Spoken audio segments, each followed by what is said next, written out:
Hello mga ka-kitchen, tignan natin guys kung may hinog na dito sa puno ng atis.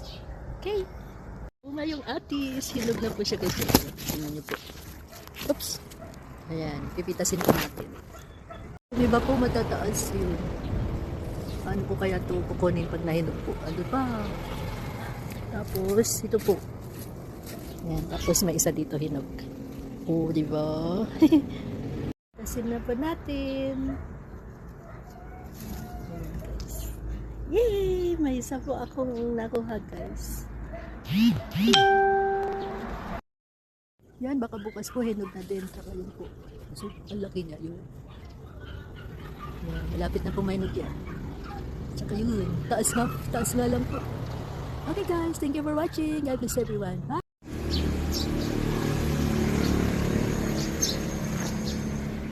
Nahinog na naman guys, so may kukunin na naman tayo.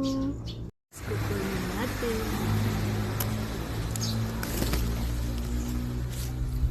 May bibitak na po siya. Natin guys, kakakainin na naman ng paniki.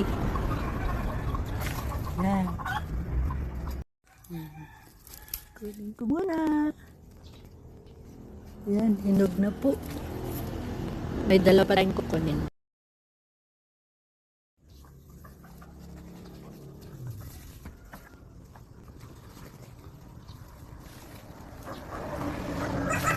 Ayaw matanggal po. Tignan. Gawa ko na siya guys. Ito natin. Yan. Bali, tatlo po sila. Yeah. Bali, apat po yung nakuha natin. Ayan mga ka-kitchen, apat po yung nakuha ko guys ngayon. Iwan ko kung kailan pa po yung iba pag nahinog po. Check natin sa isang araw po. Okay, thank you for watching and God bless everyone. Bye-bye! Po, apat. Mga kitchen, yung nahinog na kahapon, nilagay ko sa chiller po para malamig natin kainin. Wow! Sarap.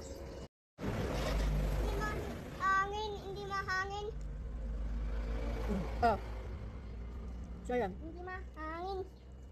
Hindi mahangin. Siya.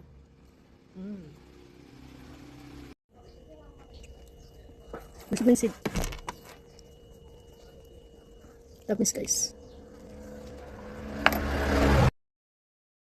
Kunti na lang po. Wala na po maubos.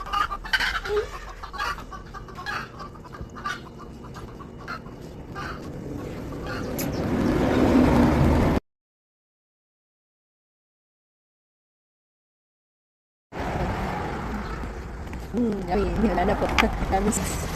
Hey guys, thank you for watching.